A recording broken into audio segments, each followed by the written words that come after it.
So, July 1st, 2026, Steve Witkoff and Jared Kushner, the two most senior envoys of the Trump administration, just landed in Doha, Qatar. They flew all the way out there to meet with mediators.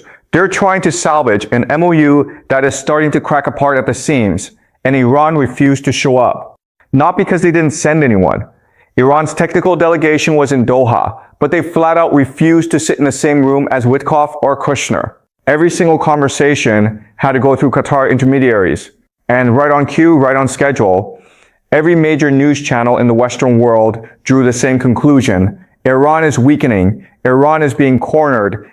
Iran is buying time because they're losing leverage at the negotiating table. Okay? I want to argue the exact opposite. Because here's what's actually happening. While everyone is watching the theater in Doha, three things just occurred at the exact same time that almost nobody, and I mean almost nobody, is connecting together. One, Ghalibaf, Iran's chief negotiator, who also happens to be the Speaker of Parliament, just announced that Iran has exported more than 40 million barrels of oil in less than 2 weeks. Less than 2 weeks, guys. Since the US lifted its naval blockade. Two, Iran is pushing hard, not suggesting, not requesting, pushing for mandatory fees on every single ship that passes through the Strait of Hormuz. And I want to be very precise about this word, okay? Mandatory, not voluntary, not a service contribution, mandatory. Three, Hezbollah just declared the US brokered trilateral framework agreement between America, Israel, and Lebanon to be an act of treason. And they said they will hold their weapons tighter than ever before. Now, the media is treating these as three separate stories happening in three different locations on the map. They are not three separate stories. They are one strategy. One single coherent strategy designed to do exactly one thing, force the United States to choose between its public position and its actual leverage. And in the next 20 minutes or so, I want to walk you through exactly what is happening beneath the surface. We're not going to talk about missile counts or troop numbers. We're going to talk about the structural logic, the invisible architecture that is driving everything you see in the news right now. And when we're done, I think you'll understand why the question the media keeps asking, will Iran sign a final deal, is actually the wrong question. The right question is this. On day 61, when the 60-day window closes, which side is going to be in more pain?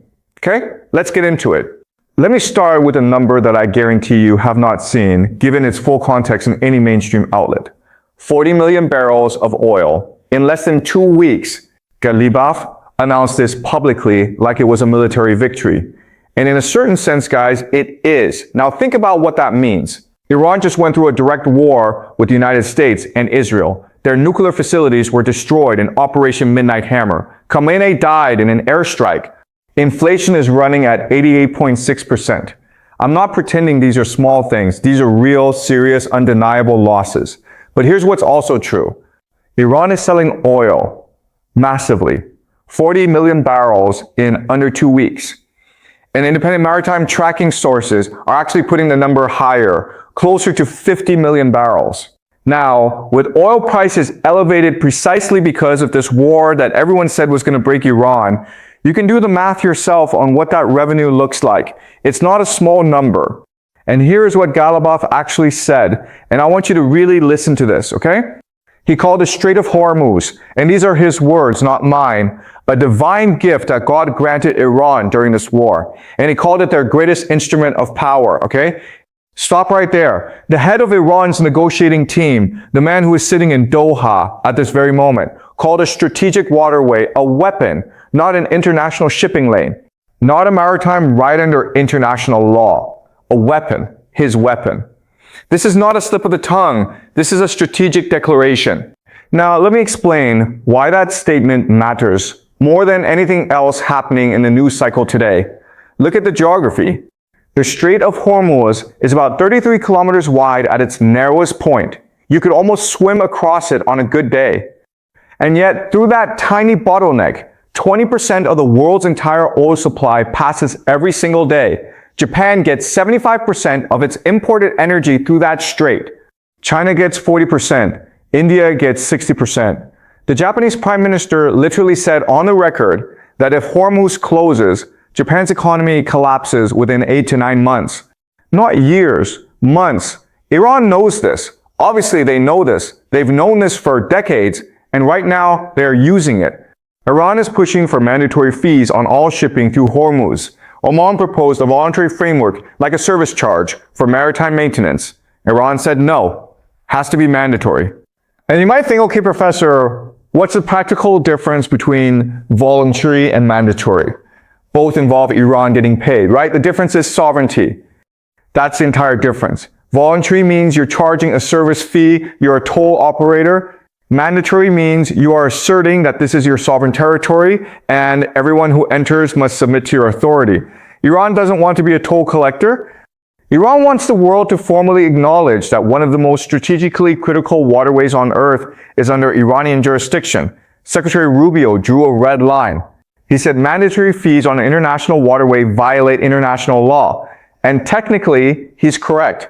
But I want to ask a question, a very simple, very practical question. Who enforces that? What is the actual enforcement mechanism here? Because if the answer is the US Navy, that same Navy just lifted a naval blockade because the military and political cost of sustaining it became too high, then that's a very interesting enforcement mechanism, isn't it? Okay? Let me give you a framework to understand what Iran is actually doing right now. I call it the economic blood transfusion strategy. The concept is simple. A country that suffers serious damage in a war can recover dramatically faster than anyone predicts if it controls a resource that the global economy literally cannot function without. Iran doesn't need to rebuild every destroyed facility immediately. They don't need to fix every piece of damaged infrastructure right now. They just need to open the oil valve and maintain operational control over the strait. The money flows in and handles the rest. This is why Ghalibaf was smiling when he talked about those export numbers. Not because Iran is winning on the battlefield, but because Iran is winning financially. And in geopolitics over the long term, the financial game almost always outlasts the military game. History shows us this over and over. And this changes the entire context of the Doha talks because Iran is not sitting down to negotiate as a desperate country gasping for oxygen. They are negotiating as a country with growing oil revenue, a functioning energy weapon, and a structural advantage in a waterway that Europe, China, Japan, and India cannot afford to lose access to. That is a very different negotiating position than the one the media keeps describing. Alright, now let me talk about what I genuinely believe is the biggest strategic mistake the United States is making in this entire conflict. And to understand it properly, we need to go back to 1978. On June 26, 2026, the US arranged a deal called the Trilateral Framework Agreement between America, Israel, and Lebanon. 14 points, signed in Washington. And the real goal, even though no official will say this plainly, is to pull Lebanon and Hezbollah out of Iran's axis of resistance. This strategy has a name in international relations scholarship. It's called a wedge strategy. And the United States used this exact strategy with spectacular historic success exactly one time before. In Egypt, in 1978, here's what happened.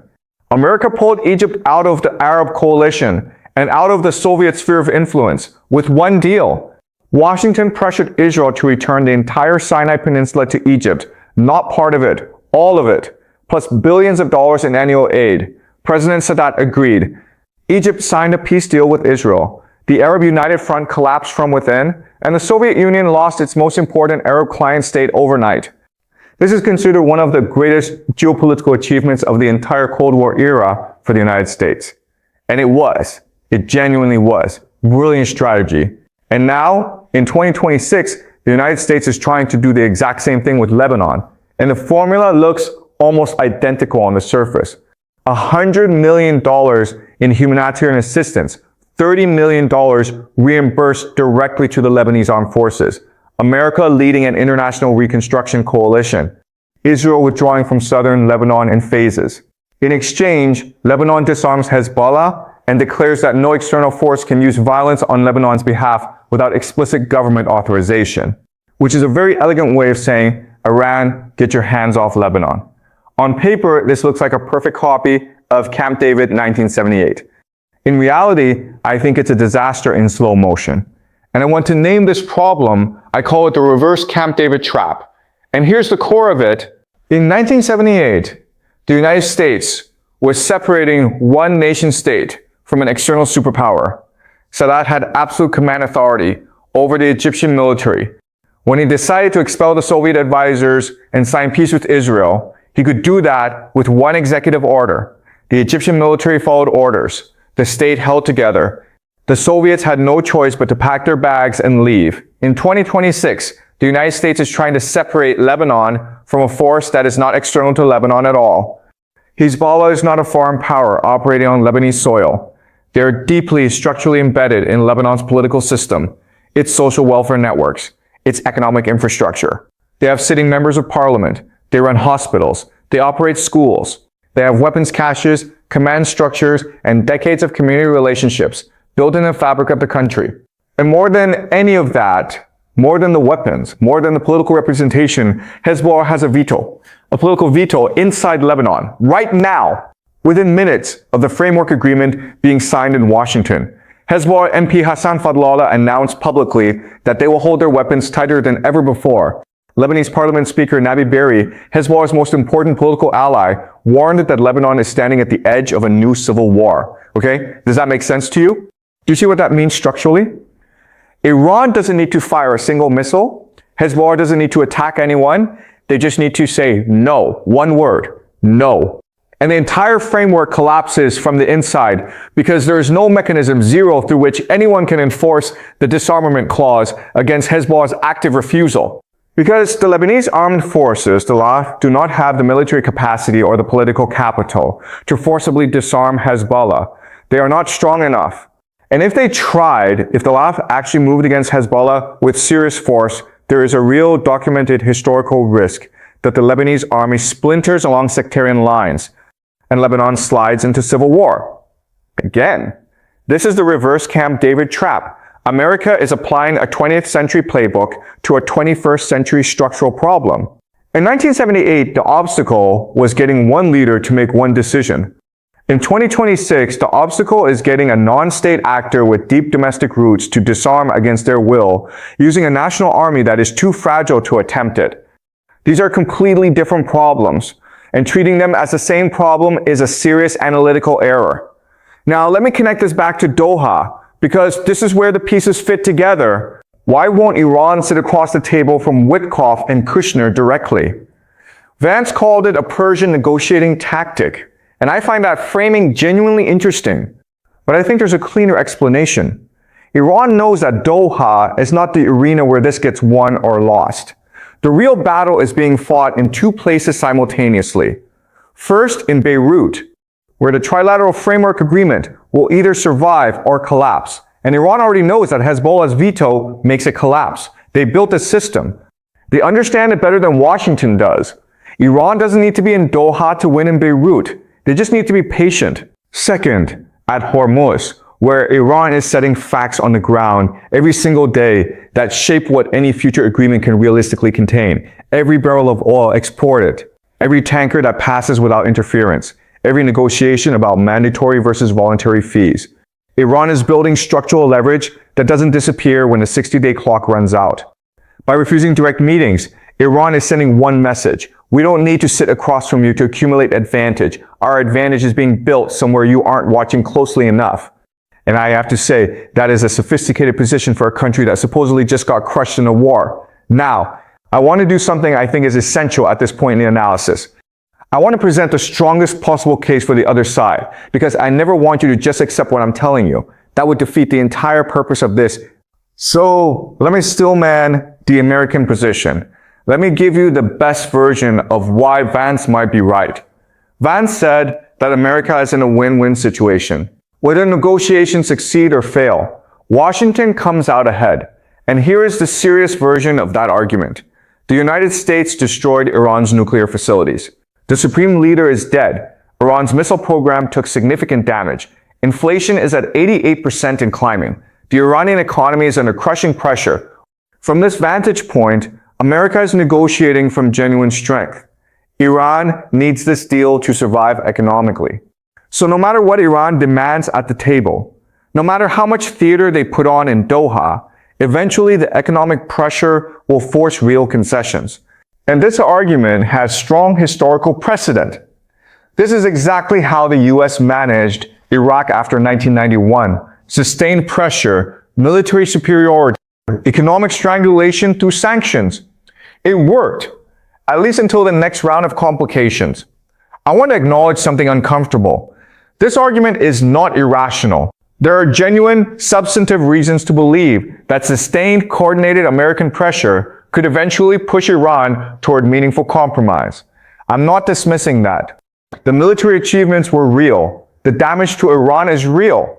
But here is precisely what the Steelman argument cannot explain, and this is the part that matters.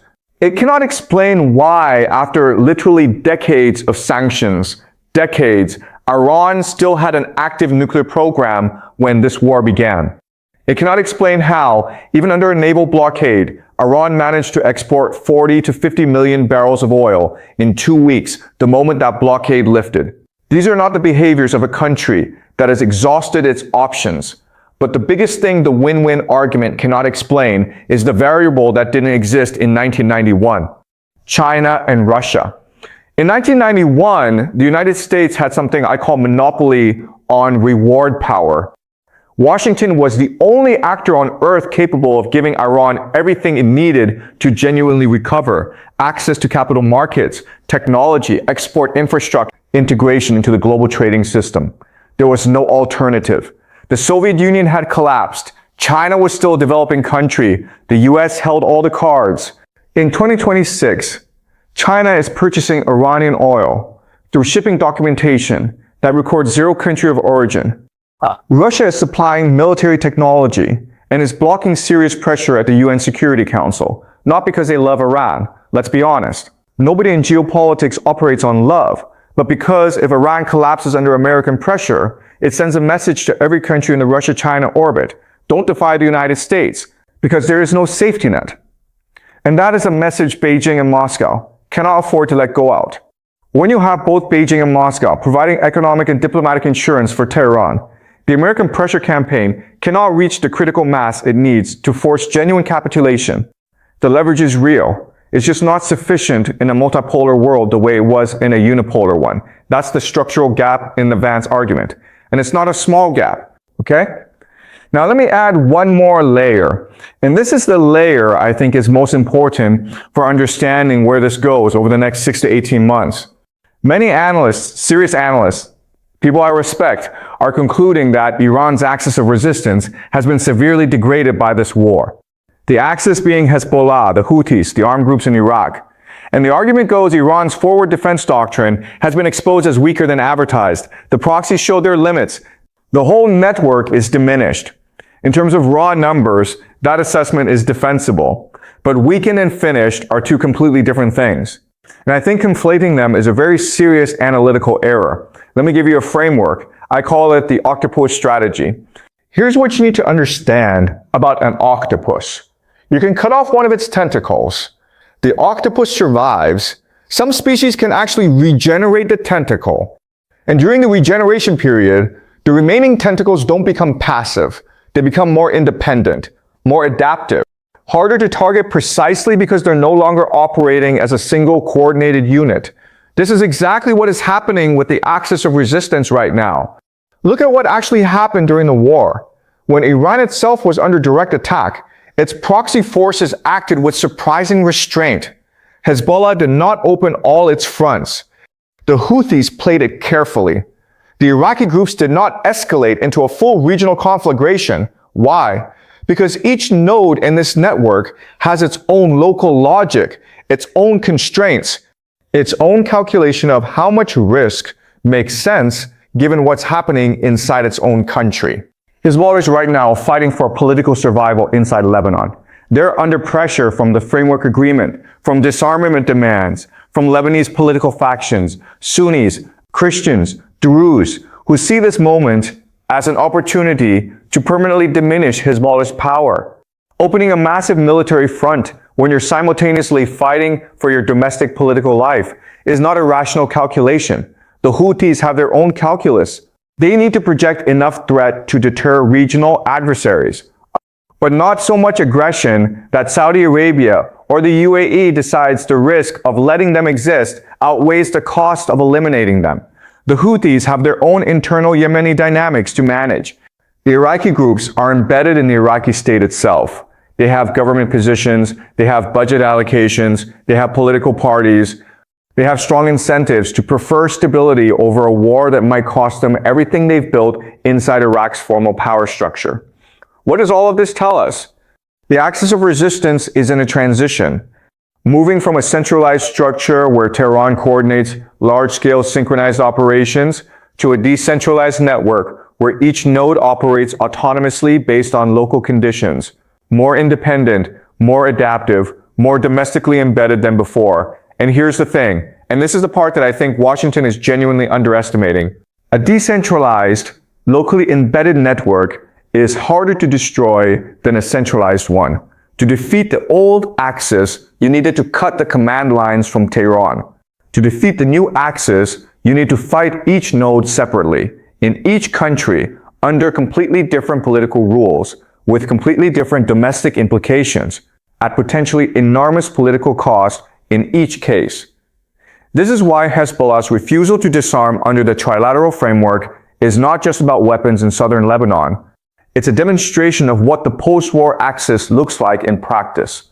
More dispersed, more locally entrenched, and paradoxically, more resilient than the version that existed before the war began. Because before this conflict, you could target Hezbollah as an extension of Iranian foreign policy. After this conflict, you have to target Hezbollah as a political actor inside a sovereign country called Lebanon.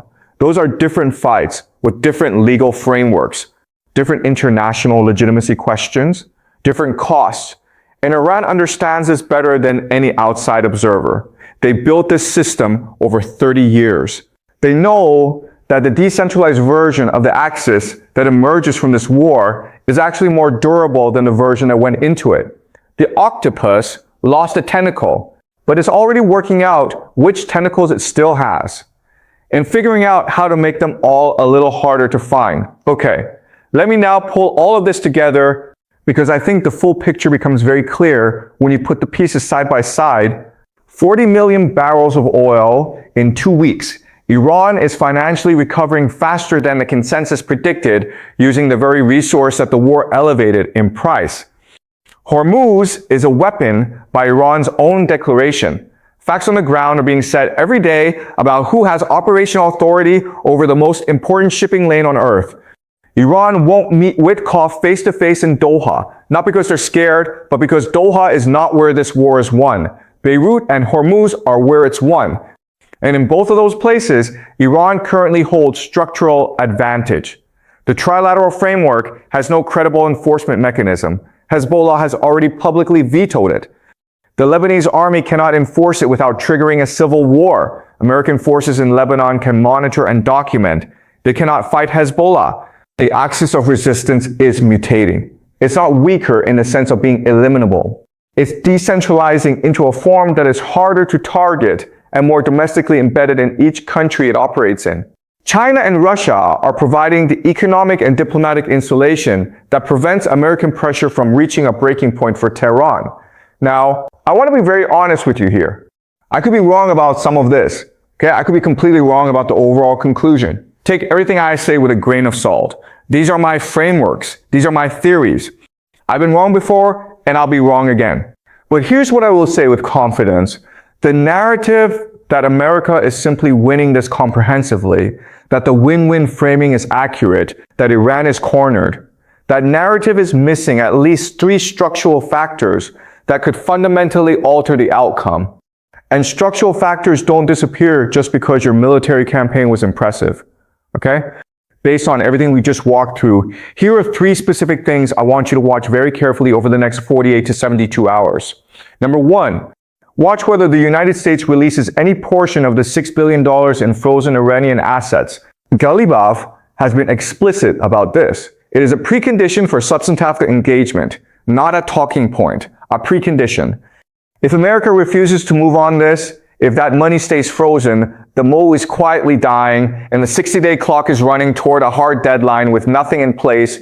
If America agrees to release even part of it, Iran immediately gains leverage going into the next round and will absolutely use it to push for more concessions. There is no scenario where releasing the money makes things simpler for Washington. There isn't. Number 2, Watch what happens when or if the Lebanese armed forces actually try to enter the pilot zones in southern Lebanon. The framework requires La Hamadiyya to physically move into designated areas and take operational control from Israeli forces.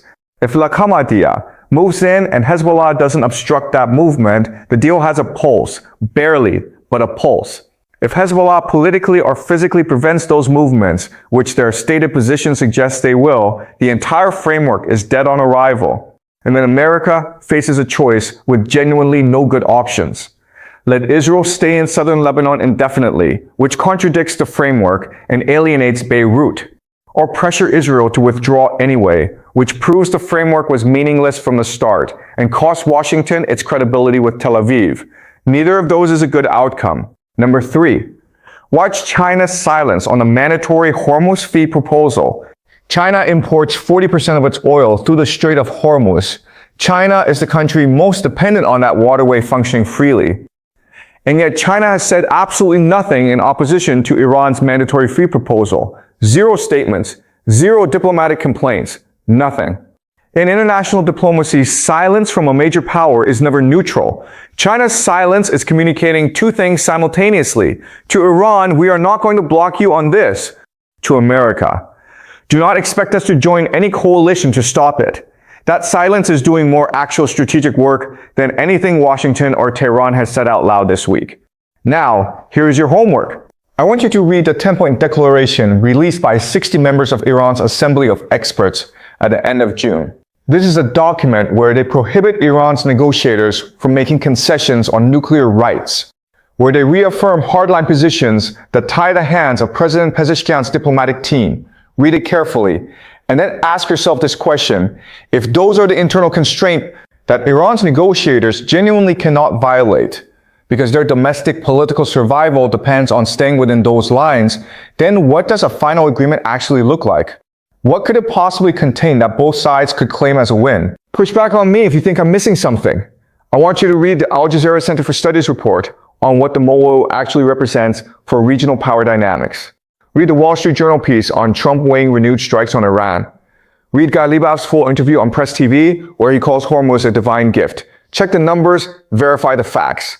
Challenge the framework I just gave you. I don't want you to accept this analysis uncritically. Because here's the thing I've learned over a long time of studying how these things work. When the mainstream consensus is very comfortable, when everyone seems to agree on a clean, simple narrative about who's winning, that's almost always exactly when you need to look harder at the structural factors the consensus is ignoring. Right now, the consensus says America is in a position of strength and Iran is cornered. I'm saying, look at the 40 million barrels. Look at who's not sitting down in Doha and why. Look at Hezbollah's veto operating in real time. Look at the silence coming from Beijing. Look at the octopus that just took a hit but didn't die and is now figuring out how to grow its tentacles back in a form that's harder to find. And then ask yourself honestly, is that what a cornered country looks like? Okay? And the last thing I want to leave you with today, because I think this is the question that should be genuinely keeping people up at night in Washington right now. When Galibaf stands up and calls Hormuz a divine gift, when Iran keeps refusing to meet face-to-face in Doha while pumping out 50 million barrels of oil, when Iran is pushing for mandatory control over the world's most critical shipping lane, when Hezbollah publicly announces it will never disarm, when China watches all of this and says nothing, the question is not, will Iran sign a final deal? The question that actually matters is this. On day 61, when the window closes,